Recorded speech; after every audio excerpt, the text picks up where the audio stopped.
Morning, Daniel. Nope, I'm back. Isn't it supposed to be Daniel's week? Yeah, but I owe him for covering while I was overseas. Fair enough. So, what would you like to discuss today? The cost of travel and special considerations, children with disabilities and how that could impact financial planning for families, and downsizing your life.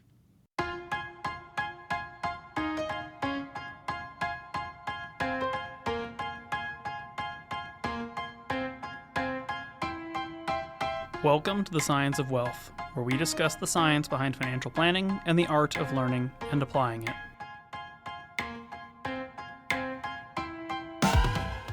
Okay, you just went on a big trip, so I guess travel makes a lot of sense. Uh, Children with disabilities, I'm not sure where that one's coming from, but we can certainly chat about it. And downsizing your life is a fun conversation. So, we'll start with some interesting stuff, move to some sad stuff, and then jump around to some happy stuff, hopefully. We got to end on a high note. Downsizing, the highest of notes. It could be. We'll see. We'll see. My inner minimalist will be pleased. Yes, but first we have to talk about travel, my favorite thing. Okay. Are you just going to tell us about your trip to Slovenia and Croatia, or do you have actual questions? Well, later I think I'm going to make you look at all 5,000 photos that we took. But before that, I thought we would talk about rental car insurance to start. I did mess up my rental car on the trip. Obviously, that's where this topic is coming from. So that kind of leads me to be like, okay, I think we should talk about for everyone all these little travel things that they should think about that can incur a big cost. We've talked about insurance and things on this podcast before in a more generic way, and health insurance and things like that. But there's little types of insurance, like when you're renting a car, it's very expensive. Do I need to pay for it? It's really tempting not to. There's things to do with credit cards. Do you have any input there on that? I'm sure you do. Sure. Yeah, a couple of really obvious, sort of important things. First and foremost, when renting a car domestically or internationally, you should generally use a credit card for a couple of reasons. One is going to be that, particularly overseas, not so much domestically, but really quite a bit overseas, you'll have these very large cash holds placed in your account that you may not be able to afford with a debit. So, to give you some example, like when I went to New Zealand for my honeymoon, we rented a car. There was like a $5,000 cash hold placed in our car, or our card, excuse me. And so in that context, you run into an issue where for a lot of people, you're traveling on a budget or you just don't keep a lot of cash on hand for any variety of reasons. You can end up with a really big outlay on debit cards in the first place. So just in general, credit cards are going to be beneficial for that reason because you don't actually have to spend the money, quote unquote, or have the money locked up. You're just losing some of your available credit.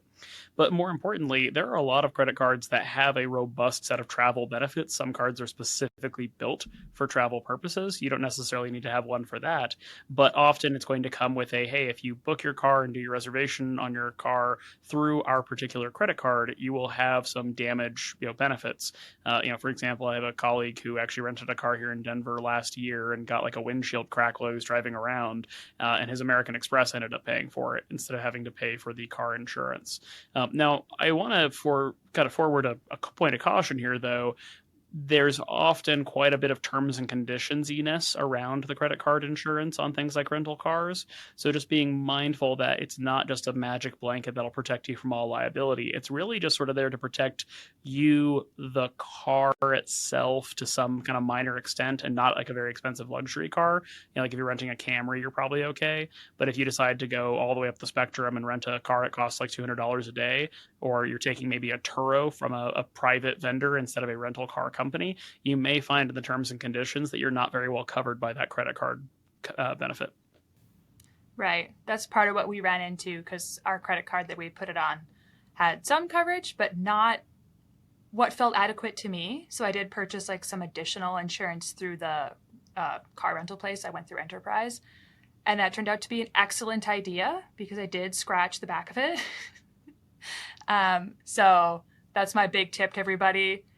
Read the credit card terms and conditions of your insurance and then buy the supplemental whatever if you need to.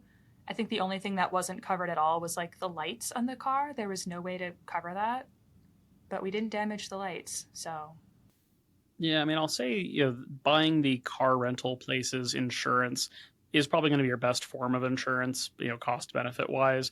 The only point of concern or consideration I have there is I think you have to make a very fair evaluation of the risk level. So, for example, when I rented a very large van for transporting my bachelor party and wedding party group around like the San Francisco Bay Area, I've never really driven a big van type car, so I went ahead and got the insurance company's insurance or the rental company's insurance because I was like, you know what, this is a big honking vehicle that I don't normally drive. That's a risk, right? I'm used to driving a nice small SUV or sedan type vehicle, and so I'm going to account for my lack of experience with this as part of the risk considerations.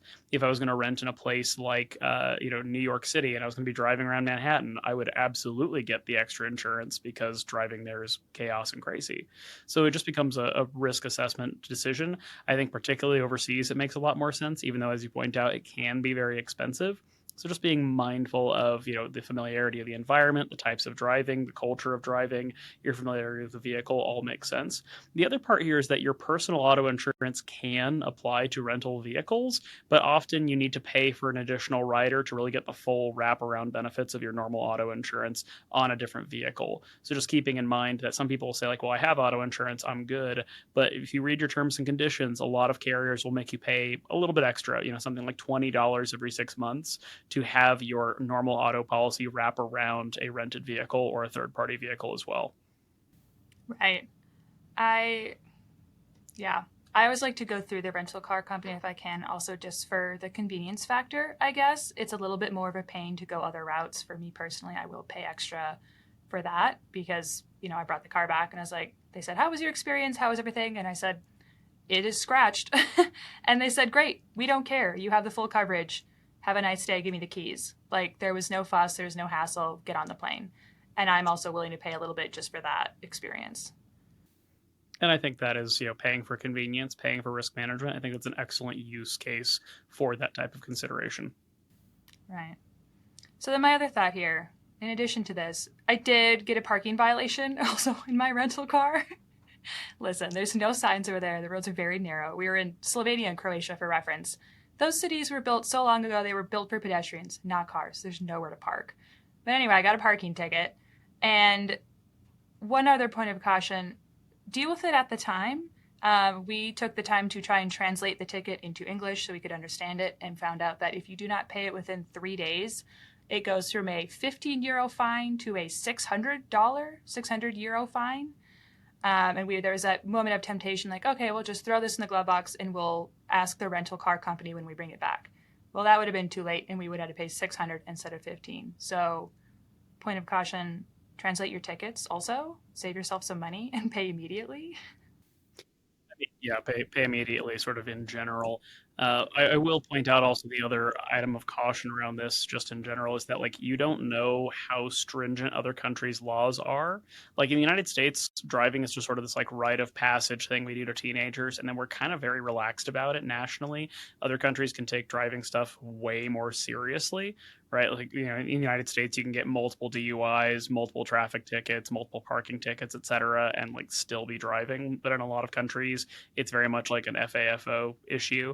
If you are reckless or don't take care of things very responsibly, you can find yourself either in jail or with severe restrictions on your ability to travel. So I think it is something to be really mindful of. I'll throw out there, and I don't know about like your particular itinerary and where you're going exactly and so on.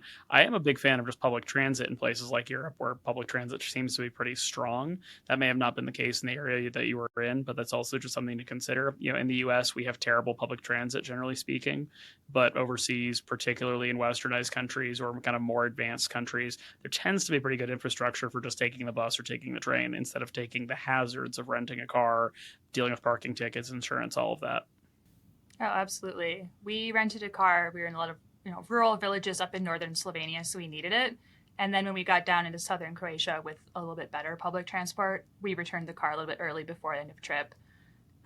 But still didn't avoid that one parking ticket. I feel like you were trying to get kidnapped or something by going to tiny rural villages, but maybe that's just my paranoid American, thing going on there.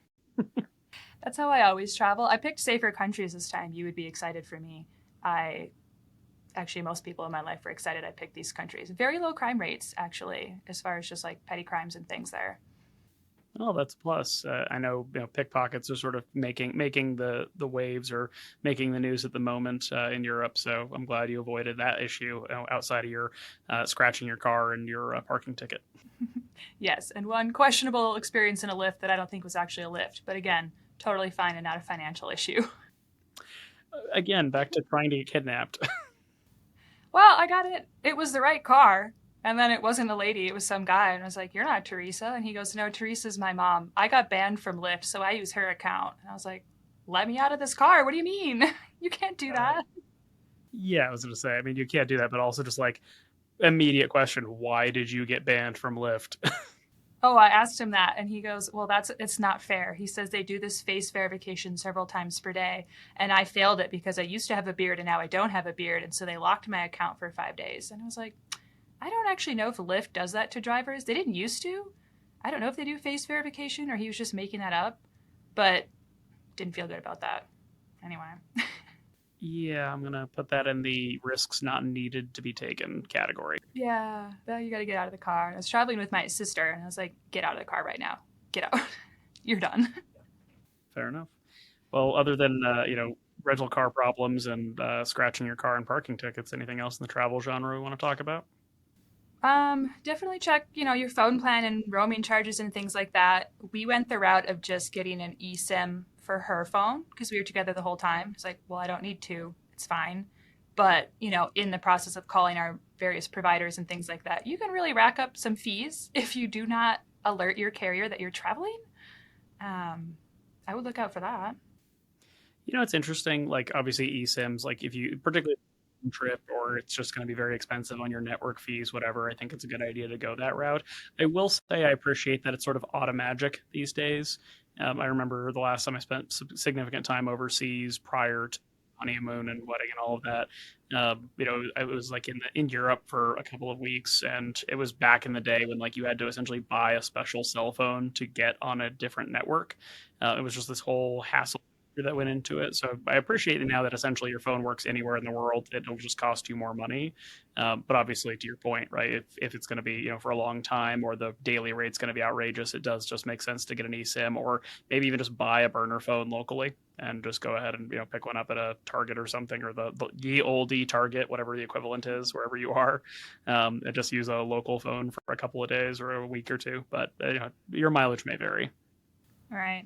I'm a big fan of just mooching off people's free Wi Fi. I leave my phone on airplane mode the entire time I've gone. If anyone back home needs something, that's just too bad. But most places you stay and restaurants and whatever, they have Wi Fi. You can connect. WhatsApp. I don't know. Need and want are very different things in that regard. I love being unreachable. I'm not paying extra to be reached, but that's a personal thing. Fair. I have a hard time disconnecting, so I can appreciate enthusiasm for separation. Listen, if I'm on the summit of an Alp and I get an email, I'm mad. I'm mad about it. Very fair. Very fair. Okay, also, we can't forget this. Using your cards and ATM fees and things like that. That was a huge thing. All of the ATMs there and a lot of other countries, when you put our card in to withdraw, I was fully aware of like what my fees were in transactions and international rates, all this before we go. And the ATM always asks you, do you want to convert this to USD for an extra 7.3%? I'm like, no, that's a terrible deal. And you can just hit no, and then it's like, oh, okay, sorry. And then it doesn't charge you the 7.3%. I don't know who's picking yes on that option on the screen, but you can just say no. So also, what's going on with that? Yeah, currency conversions is quite an interesting area because to some extent, the sort of bear market rate for that tends to be somewhere in the 1% range, whether you're going through a bank, a specialty exchange, et cetera. The places at the airport tend to be the worst just because they are sort of there and they kind of have you hostage, or they have you hostage if you haven't done your homework. That said, I mean, the vast majority of places these days have digital payment options. So to some extent, the need to carry around, literal local currency seems to have declined quite dramatically over the years. Not to say you won't just, end up in a place without internet connection or, have a taxi driver who requires cash instead of a digital payment. But, there's this weird American thing where we sort of think of a lot of the world as being kind of just the third world in this like very poor, unadvanced sense. But like they have smartphones in Africa, they have smartphones in the Middle East, Eastern Europe, et cetera, et cetera. It's not like they're just living in caves. So to that extent, I mean, I almost would take the disposition that you don't need cash to begin with and go get cash on an as needed basis rather than, pulling out $200-300 before your trip just in case, only to find out that you got scalped 10% going in, 10% coming back, and never spent a dime in hard currency. Right. We went to ATMs when we encountered people who said cash only. A couple of places we stayed were cash only because, again, we used questionable resources to find rooms to stay. But, otherwise we're not carrying cash because, yeah, it can be really expensive and unnecessary. Well, not to mention just again like the pickpocket risk that goes with it. I mean, this is sort of the whole basis behind like travelers checks back in the day, which I think you can still get them, but obviously they're just a huge pain in the butt. But I mean, that same basic premise of like trying to keep your money secure, right? Physical currency is going to be stealable or misplaceable or losable. Your digital, your credit card can get stolen and somebody can try to rack up some charges, but at the end of the day, all you have to do is be able to just turn around and cancel it and do a reissue or something like that, and your money is safe. And particularly with credit cards versus debit cards, they'll just credit it back to you pretty much instantly as a fraudulent transaction. Yeah, pretty painless compared to losing your wad of cash. Yeah, yeah, for the most part. But again, some people say cash is king. I think those people are crazy, but to each their own. I mean, whatever works for you, I guess. But yeah, I'm not a big fan myself either. Nope. Nope. All right. Anything else in the travel genre, or shall we move on to the great and exciting topic of disabled children? Oh, we can move on to the disabled children. I feel good. Okay. Well, then, what in this wide genre of life and love and joy and tragedy, what would you like to discuss? Well, first of all, I think when talking about this topic, it's important that people have a little bit of context on the difference between guardianship and conservatorship is a big thing that's kind of come up as I've talked to people about this and read about it. So I don't know if you have a succinct summary there, you want me to go into it, but they're not the same by any means. I mean, guardianship is sort of something I think most people are going to be familiar with in the spirit of you have a child, a minor, or somebody like that, and you are serving as their caretaker in a general sense, right? You're their parent, you're their aunt, uncle, godparent, whatever circumstance has placed this child or this minor in your care. That's going to be your primary area of responsibility. You are, kind of a parent or guardian phrase is something you see on all the school permission forms the whole time you're growing up, and that's not really any different here. Conservatorship is going to be something that is put in place by the court for the benefit of somebody, whether that be a child or an adult, and is essentially in varying degrees removing legal rights from them and placing them in the hands of a fiduciary third party, which could be still a parent, still a family member, or it can be a third party like a law firm or a trustee company. So in those particular cases, you're thinking about people with kind of severe cognitive or physical disabilities who, through no fault of their own, generally speaking, just cannot be allowed to or relied upon to manage their own affairs without the risk of either misplacing, misappropriating things, or otherwise being taken advantage of. Right. Okay, so we've got that clear. What about setting up or having then an ABLE account? Because that's something we get a lot of questions around when it comes to planning about this. So specifically, what we're talking about here is 529 ABLE, which ABLE is an acronym, Achieving a Better Life Experience is what it stands for. These came around in 2015, and these were designed as sort of a stopgap between leaving money to your kids directly, giving money to your kids directly, which if they are disabled can have adverse effects on their state or federal benefits, and the full extreme other end, which is special needs trusts, which are established to shelter assets from gifting or estate issues that once again could affect negatively state or federal benefits. Because essentially, if you are on many state or federal disability programs, you're not allowed to have very much money, not allowed to have very much income. And if you exceed the amount of money you're allowed to directly own or the amount of income you're allowed to have, you can see your benefits be reduced or otherwise stopped entirely. So it becomes very challenging and problematic for people with disabilities, even self-sufficient adults who maybe are not in a guardianship, conservatorship situation, but just adults who have a physical disability or impediment, not necessarily a cognitive one. In a lot of those cases, if they suddenly have a parent pass away or somebody leaves them money or they get a job that pays too much, they can lose their state benefits or their federal benefits for a time or indefinitely if they're not able to kind of get rid of those sources of income. So 529 ABLE exists as a less than trust, less than lawyer version of a savings account for people with disabilities and allows you to put money in up to a certain limit and allows that the person with the disability ability to be able to access money without negatively impacting their state benefits. And can they use the money in those accounts for anything? Loosely. There's sort of an interesting distinction here where it's kind of supposed to be for the general welfare, not so much for cost of living things. There's some weird definitional things where things like, going out to eat would be fine, or buying them a gift would be fine. You want to have an Xbox, let's say.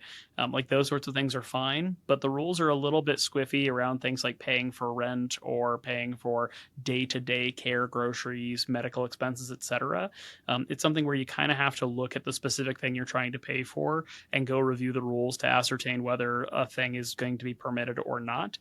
Because if you misuse the funds, then you can once again find that it becomes treated as an asset of the person with a disability and affects their state benefits. Is there a way to, repay the account and kind of undo that, or that's a pretty permanent thing if you misunderstand the rules? It's not so much about the repayment. It's not like a mulligan thing where it's like, oops, we took out money for the wrong reason. Let's just put that back and we're good.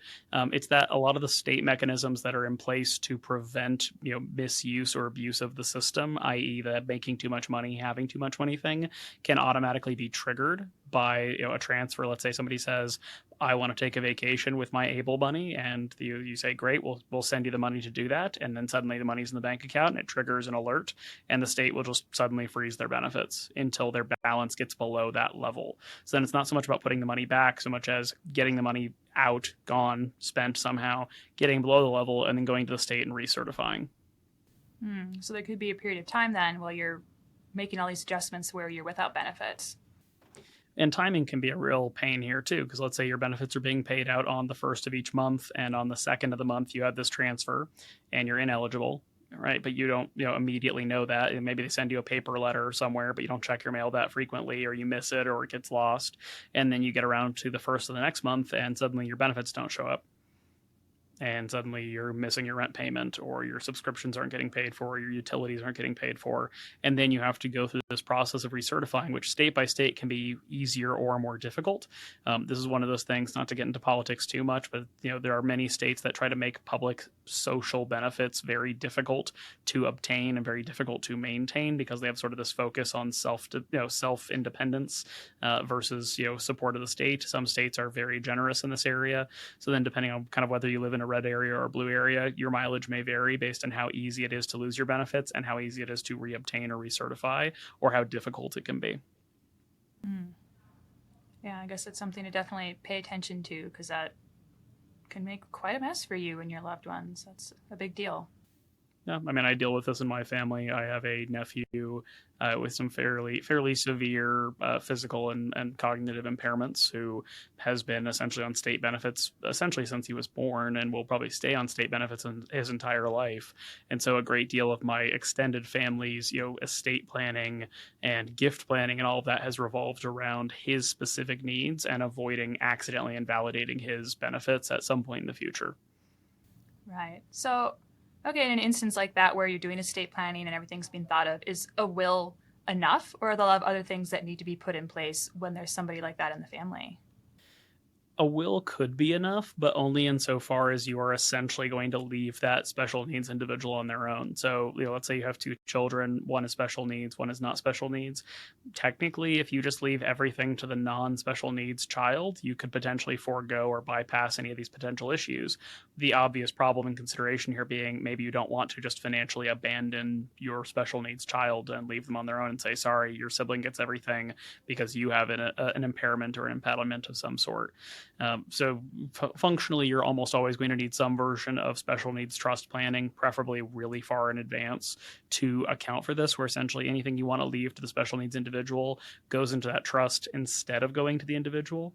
And from that, then, it doesn't affect their benefits. Now, often the kind of long run of how does this work, why does this work this way, is that often a lot of these things will then, when the special needs individual passes away, a lot of states and a lot of these will be structured in a way that then the state functionally absorbs it, or a charity functionally absorbs whatever the leftovers are, or the state can reimburse itself otherwise for the costs it incurred for the special needs individual after they've passed on. So the money in the fund is not going to go back to a sibling or whoever maybe is taking care of them and helping them.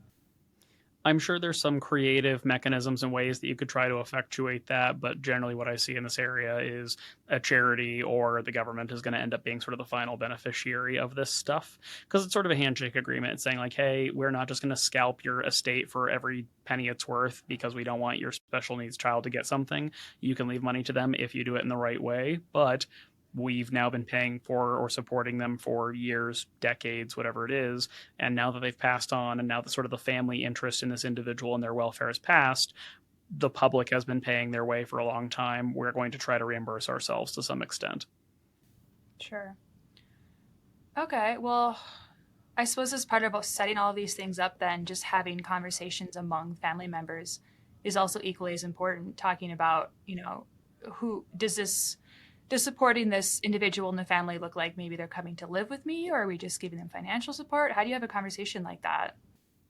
I mean, this is going to be very dependent on the needs of the individual. And frankly, this sort of gets into even just like the long-term care conversation, right? We talk to a lot of people who are getting up there in years. And we say, "What's your long-term care plan?" And they go, I don't have one. I'll just jump off a cliff." And then you're like, "Okay, I've literally never seen somebody do that." Like a lot of people make that joke, but let's be serious about this. Assuming you don't do that, what are you going to do? And they kind of shrug and go, "Well, I guess we'll just move in with our kids," right? And you see the same thing with special needs children. It's like, well, who's going to take care of child with disabilities or even adult with disabilities one day? Oh, well, their siblings will. Okay, are the siblings part of that conversation? Are they willing and able? Do they desire to sort of? This is an uncharitable way of framing it, so I apologize for anybody who feels differently about this. But are you going to burden them with this responsibility? And some people gladly do it, and some people don't. And that's something that has to be contemplated here is, there's a lot of challenging family dynamics about quality of life, costs, responsibility, because functionally, depending on the needs of this individual, it might be very nominal. Maybe they just need a little bit of help and they'll be okay in a group living situation. Some people need full 24/7 care. And that can be a really substantial burden, not just financially, but mentally, emotionally, right? And can have some pretty severe ramifications for people who accept or have the burden placed upon them. So it's something where it's not so much just like there's phases to it. We'll just kind of approach it this way or that way. Every person with a disability is a unique individual with unique needs that need to be addressed accordingly. Right. Yeah, I had a close friend years ago who had a few children, one of which had disabilities that required both cognitive and physical support. She was very dependent on her mother. And then her mother, my friend, passed away in a house fire very suddenly overnight. And the agreement had always been, okay, her siblings will take care of this child. She needs help, like we'll step in. But then when there was this sudden death, the sibling who was supposed to, in theory, take care of everything had just accepted a job in Dubai and was moving. And she's like, well, wait a minute. I always thought this would be years down the road. I'd be back in the States by then, blah, blah, blah. And the plan kind of fell apart through nobody's fault. And they gathered together and they figured it out. They took really good care of her, but they didn't really have a contingency plan in place beyond, okay, she'll take care of her one day. And then she couldn't because events surprised them. Of course, they weren't planning on that happening. Oh, that's sort of the whole thing of delaying your estate plan, delaying your will, delaying your life insurance, all of that. Like none of us are going to die anytime soon, and then suddenly we do. And whether it was planned for or not is sort of the open question there. Also, just sort of the other devastating thing about this, right? Sometimes you can spend years or decades doing this really complex planning for the needs of this individual, and then they pass away. And then suddenly you've done a ton of work and it's all for naught. Not to say it wasn't doing right. Proper preparation prevents poor performance, but it is that element where it's challenging on everybody. Special needs planning is a really emotionally challenging area. It's a really financially challenging area. It's a very dominating part of anybody's life to deal with it. Yeah, it certainly is. Well, I don't know. I guess those are the big questions I had. Do you have any follow-up thoughts, or should we move on to maybe a more uplifting topic? I think the only thing out here that you didn't bring up is back to sort of the whole like let's just give it all to child A and they'll take care of child B. Be really, really, really careful, and this extends even beyond special needs children. Be very careful about giving assets to somebody on the condition or premise that they're going to take care of somebody else.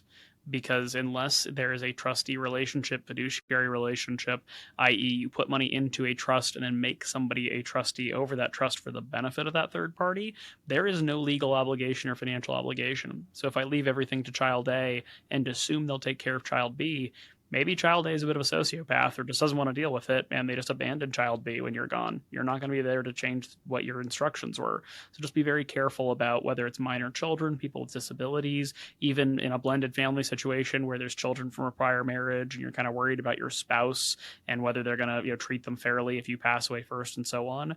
Right, leaving things directly to the beneficiary or leaving things to trusts or certain mechanisms to ensure their upkeep, welfare, etc., are attended to is very important. You do not want to just leave money to third parties directly and say, hey, wink and a handshake, you're going to take care of them, right? And they go, absolutely, because they don't have any obligation to beyond their moral or ethical compass to do so. All right. You always want to imagine that your loved ones are going to do what you want them to, but that does not always happen. I would even go so far as to say it might be the exception, not the rule, but your mileage may vary. Very true. All right. Well, okay. Let's switch to something maybe more uplifting. Downsizing your life. That's exciting to you, right? I am a minimalist, so I love that. Let's get rid of everything. Let's do it. Okay. So let's talk about the big thing. Oftentimes when people come in and they're talking about downsizing, whether they've retired or, kids are out of the house, empty nesters, whatever, downsizing, people think of the house. I'm living in a big house. I don't need it. I'm moving to a smaller house. What are things that they need to consider when they're making that decision, though? It's not always that simple. I think there's a big separation between just like your decision to downsize, let's say your home, and your decision to downsize your other assets. So there is a endemic problem, and I think it's only going to get bigger and bigger as time goes on, of people who are trying to downsize, moving from their 4-bed, 3-bath house they raised their family in to a more comfortable 2-bed, 2-bath, or maybe condo, townhome, senior community. All sorts of options are out there. But in the process of doing that, they are making a pretty critical mistake, which is that they are not getting rid of their stuff at the same time. So then what they end up with is either a basement that is just chock full of unusable stuff, or they're ending up with essentially storage units. And then the storage unit's a problem for two reasons. One, it's just full of stuff that we're probably never going to see or use again. But also, let's say mom and dad were paying monthly, and then mom passes away, and then dad passes away, and somebody stops paying monthly. Unless somebody's really on the ball about knowing that exists and staying up on it, you might find 2 months later that a big chunk of the assets in the family or the tangibles that were in storage are suddenly up for auction. So just being really mindful that there are a lot of issues with downsizing beyond just the real estate. That's certainly something to consider, but it's hard for, I think, a lot of people, maybe not you, but to get rid of their stuff. Do you recommend maybe doing a little bit at a time as you're considering making this choice, or just do one big, huge clean out, rip the Band-Aid off, get rid of a bunch of your stuff? My number one piece of advice for people for moving, just in general, right, whether we're downsizing, whether relocating, whatever the case is when you've made the intentional decision to start going through that process, is just start filling one box a day, right? People like to do sort of like the spring cleaning, let's just do it all at once thing. It's exhausting. It's a big task. I'm a really big fan of sort of eating the elephant one bite at a time in that regard. I think it's a lot easier to just get one, 2-foot cube box from Home Depot and fill it with books from this one shelf. Not the whole shelf, not even all the shelves, not even all the books, but just we're going to fill one box. That's all we're doing today. And tomorrow when we get home from work or we get back from our volunteering thing or the gym, we're gonna grab another box and get the rest of the books off that shelf. Just little bite at a time activities, I think, are a much more effective way of doing it, instead of trying to tell somebody or trying to be somebody who is going through the emotional exhaustion of deciding, quote unquote, today is the day I decide what stuff I'm going to keep with for the rest of my life and what stuff I'm going to let go of for the rest of my life. My other suggestion in this particular area also, to be really emphatic that it's not meaningful to you that your kids or your family keep stuff when you pass away. The amount of, pardon my French, but just crap people leave behind to their family, and their family really struggle with, like, well, should we keep that camping set? We have memories. We used to go with dad out, fishing. We used to go camping. Should we keep that? Do we need to have a family reunion sometime where we use all of dad's old fishing stuff? If it's meaningful to you, sure, but there's just a lot of stuff that gets left over for no real reason other than that we owned it when we died. Right. That's pretty true. And then if you haven't made a decision beforehand, you just hang on to it forever and ever and ever and cart it around every time you move. I guess most people do. Maybe not you or I.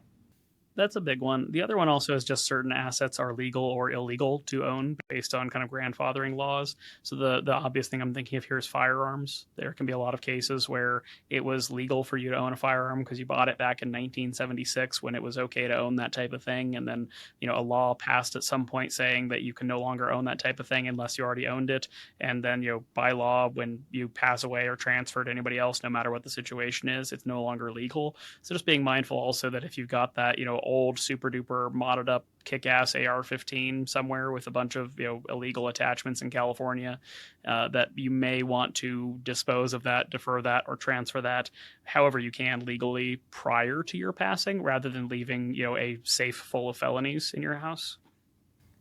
Is there a way to like surrender those without penalty or kind of get rid of them? Maybe you don't know, but There's a tough answer here, which is pretty much every state has like a limited safe harbor period, 30 days, 90 days, 180 days, where you can sort of hand over illegal stuff. And this is very state dependent. So don't just take my word for it here on the podcast, right? Consult your attorney. But most states have a safe harbor period for inherited items, right? I mean, like here's just a crazy example. Imagine your parents pass away and you're going through their stuff and you just find a kilo of cocaine in the basement. Like, there's a safe harbor here where you can say, oh my God, I found a kilo of cocaine. It's not mine, I swear.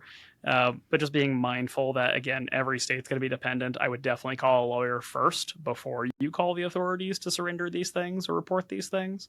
But just in that particular context, you can usually deal with it. The trick here is that some people take a really long time to get around to your estate stuff. My parents have a neighbor who their mother passed away, I think like 20 years ago at this point, or close to 20 years ago at this point, and that house is still full of their mother's stuff. There's still an old car parked in the driveway that's been there for 20 plus years.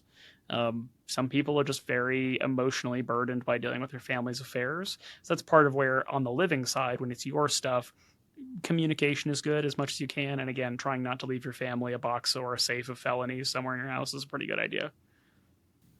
sure. Well, and there's like organizational companies and stuff and estate sale teams that will come in and help you, aren't there? I mean, I've seen signs and stuff for companies that are putting on multiple estate sales for families. Yeah, I mean, I think it's one of the great resources that are out there. If you ask me, in a perfect world, removing all the emotions and problems from it, the best way you can handle an estate is fly in all the potential heirs and beneficiaries, stick some sticky dots on the things you all want to keep or and then remove those things from the property insofar as it makes sense to do so, and then go ahead and engage one of those estate companies. You can try to garage sale it or do it yourself, but people own a lot more stuff than they should. Be physically exhausting to try to go through everything and try to organize everything and price everything, etc. So those companies do, I think, a really good beneficial service. Now they're very expensive relative. You might be giving 20, 30, 40% of the value of the estate to them to do it, but frankly, you're kind of letting them self-source as a moving company to get rid of all this stuff at the end, and that comes at a premium. And frankly, most of the value in your family, parent, or your sibling, or whoever's estate is probably not going to be in the cardboard boxes in the corner of the basement. Right. And is it really worth you taking, you know, potentially weeks off work to sort through somebody's old boxes of letters that you're going to throw away anyway? Maybe you should just have a company come in and help you. Well, and that's something that's important. The family history, the trip down memory lane factor can be heartwarming and heartbreaking, and all sorts of. Your family may vary. Uh, that is something though where I've seen estate emptying out, the just dealing and processing and getting rid of all the tangibles or organizing who's going to get the tangibles. I've seen that take years. So that's something where depending on your degree of emotional involvement, even whether you think consciously think like I'm a very stoic, tough person, it's not going to bother me. All you're going to have to do is open up that photo album and see that one picture, fill your whole afternoon. So it's something where, again, looking for the things that are meaningful to you that you really know you want to take with you is important. Having somebody else maybe pull out the pictures, pull out the albums, and say, "Hey, nobody's going to buy these anyway, so this is being put to the side," is there. But then just having somebody pick up all the camp chairs, all the old, kite kits, the collection of stained glass shop stuff, whatever it is, I think is very beneficial to just go ahead and let somebody else deal with the bulk of the things. What if it's something you don't know a lot about? Like my father, for example, owns a farm, and when he passes one day, I don't know anything about auctioning off farm equipment. Like I'm going to have to call in someone who knows what they're doing with that, I assume. I mean, that's where you just look for an estate sale company that might be able to better fit or tailor its work to the type of business or the type of assets that your family owned, right? Like there's going to be an estate auction company in farm country for farmers that understands the value of this tractor, the value of this barn, and knows who the best agents and realtors are to sell the land and all of that. That's where you're just going to look for a specialist. Whereas if your parents were just like an accountant and a school teacher and they lived in suburbia and they don't own anything more special than a pen collection, you can probably use an estate sale company for most of it. And if you're just maybe aware of the pen collection or the stamp collection or whatever it is, then maybe you go find a specialist for that particular thing. But again, most people's stuff is pretty darn generic when you break it down. Unfortunate, but true. Very true. All right. Well, okay, so if you're downsizing different things then, what if you have, a fancy car for that you've had and you no longer care for, or a vacation home that you're no longer using? How do we approach downsizing things like that? I think that one's tough because there might be a lot more emotional involvement in that. I think for the car, depending on the nature of the car, I mean, if it's very fancy, there might be collectors for it, or there might be museums or nonprofits that can accept those and otherwise, put them in their collection or liquidate them, and you can get the charitable benefits of liquidating that old, 67 whatever it is. So I think there's value to those types of kind of organizations. When it comes to something like the vacation home, depending on our timeline here, right? Am I 60 and we haven't been there in 10 years, or am I 90 and we haven't been there in 30 years? My immediate disposition is to look at it as something that could potentially be a rental property or something like that, because for tax reasons, we're likely to get a step up in basis when we pass away. And so if we sell the house or sell the vacation property prematurely, right, recognizing we might be passing away sooner than later, then we might be sticking ourselves with a tax bill that could have been avoided if we just held on to it for 2 more years. Now, there's definitely some property that is more liability than beneficial. This is also where I look at things like the raw single acre in the middle of North Dakota, and I go, there's almost no purpose to that. Maybe it's like your great great grandfather just keeps going down generation by generation by generation by generation. Whatever the situation is, I think there are certain properties where you do just want to look at either trying to get them sold sooner than later just to remove the burden, or if it's going to be left for the estate, for the inheritors, being really honest about like, are we ever going to make use of that land, or is it better to try to sell it to a neighbor or just surrender it to the county and just say, hey, we don't want to pay $17 in property tax for this quarter acre up in the middle of the hills. Right. Okay. Well, what if you're downsizing and say you're much younger? What about the folks that kind of did the fire method? They saved a ton, they've retired very young, but they're trying to keep their expenses low, and they're like, they don't have all these subscriptions and costs and things like that. They can't necessarily downsize. Do you think at that stage they kind of start to accumulate things, or they remain a minimalist like that? Do you have any, I don't know if I'm wording this correctly for you, but you were already a minimalist at that point. You don't have a lot of stuff. Do you start to accumulate at that point, or just stay as is? I think you have a false presupposition there. I think there's plenty of people who pursue fire or obtain financial independence who are hobbyists or who are more materialistic or something like that. So I don't think it's a default assumption to say that just because somebody's been aggressively saving or trying to become financially independent means that they will be minimalists by default. Now, if your question is more just what do the minimalists do? I mean, good news, they're already minimalists. Problem solved. But some people are more stuff people and some people are not. Again, I'm a bit of a minimalist. My wife is a stuff person. She cannot go to any farmer's market, art market, trip, travel, whatever, without coming back with stuff. And so it's just something where that's something that brings her happiness and joy. It doesn't bring me happiness and joy. I'm not here to yuck her yum. And I think we need to be mindful that it's okay if people accumulate stuff. It's okay if they don't. There's a values judgment being made when we say that people shouldn't accumulate too much stuff or vice versa, and we need to be careful. I think the conversation about downsizing, it obviously makes sense to decumulate stuff when we're downsizing deliberately, but I'm not here to say that somebody should or shouldn't have more or less stuff at any phase of their life, barring hoarder behavior. Right. Wow. Well, that's a pretty good note, I think, to end on is what is that Marie Kondo thing that she always says? What if it sparks joy, you can keep it or whatever? And if it doesn't spark joy, throw it into the void. Yes. You can help people with that portion, and your wife can help people with the sparking joy part. There we go. And I think that also fits our personalities flawlessly. Yes, it definitely does. Okay. Well, I mean, you've been on some big travels the last couple of weeks, so you might have a very robust answer to this, or no answer to this at all. But since the last time you were on the podcast, what do you think you have learned that's meaningful for our audience to take away? I mean, the one that we've already kind of beat to death is make sure you have good insurance on stuff because I scratched my rental car. But also, I think traveling and being gone the last 2 weeks kind of for me highlighted the importance of budgeting with consideration to your money scripts. I'm somebody who has trouble spending money on certain things. I would rather hoard my money and rewash my Ziploc bags, as we've talked about here before. So it can be hard for me to spend money on like a trip. It was fairly expensive to go for 2 weeks. That was a lot for me. But we saved up in advance, had a budget, knew it was allocated for, and it didn't feel nearly that bad to spend it when it had that purpose and it was earmarked for that the entire time I was earning it, saving it, and then spending it. Yeah, I mean, a budget can be empowering because, as we like to say, money is permission. Yeah, money definitely is permission. I mean, we had this bucket earmarked for it. I went on this trip with my sister. That's who I was with. And she had $57 left in her little travel bucket at the end of the trip, just as a specific example. And we got the budgeting pretty close to perfect, and we were psyched about that. And we could kind of travel guilt-free that way.